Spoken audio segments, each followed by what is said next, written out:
পহেলা November থেকে পর্যটকদের জন্য খুলে দেয়া হচ্ছে সেন্ট মার্টিন।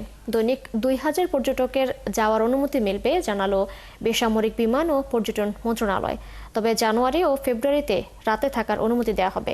পর্যটন দিবস উপলক্ষে বৃহস্পতিবার সচিবালয়ে এক সংবাদ সম্মেলনে তিনি এসব কথা বলেন। ফেব্রুয়ারির পর আবারও বন্ধ থাকবে এই প্রবাল দ্বীপ।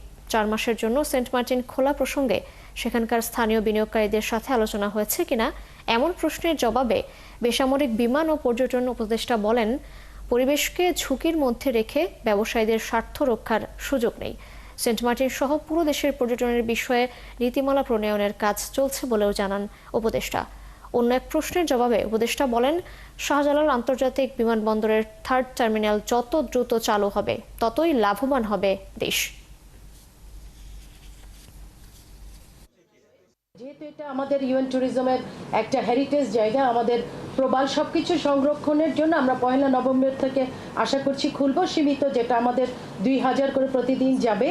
এবং এই বিষয়ে একটা সফটওয়্যার আমরা অলরেডি তৈরি করেছি।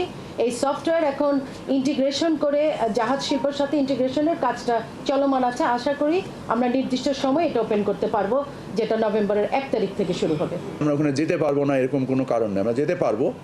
বাট আমরা শুধু মানে যে সেন্ট মার্টিন তা না, আমাদের বাংলাদেশের যে আমাদের যে মহাপরিকল্পনায় যে 1500 যে ট্যুরিজম স্পট আছে, আমরা সেখানে দেখতে পাই যে মাত্র কয়েকটা জায়গায় ট্যুরিস্ট আসার ফলে আমাদের বিভিন্ন রকমের বিপত্তি সংঘটিত হয়। সো আমরা এই জিনিসটাকে মাথায় নিয়ে আমরা এই জিনিসটাকে সংরক্ষণ করার উদ্দেশ্যে, জীববৈচিত্র্য সংরক্ষণ, স্থানীয় জনবসতির যে চাহিদা সেটাকে সম্মান করে আমরা একটা মানে জিনিসটাকে সীমিত করতে চাচ্ছি।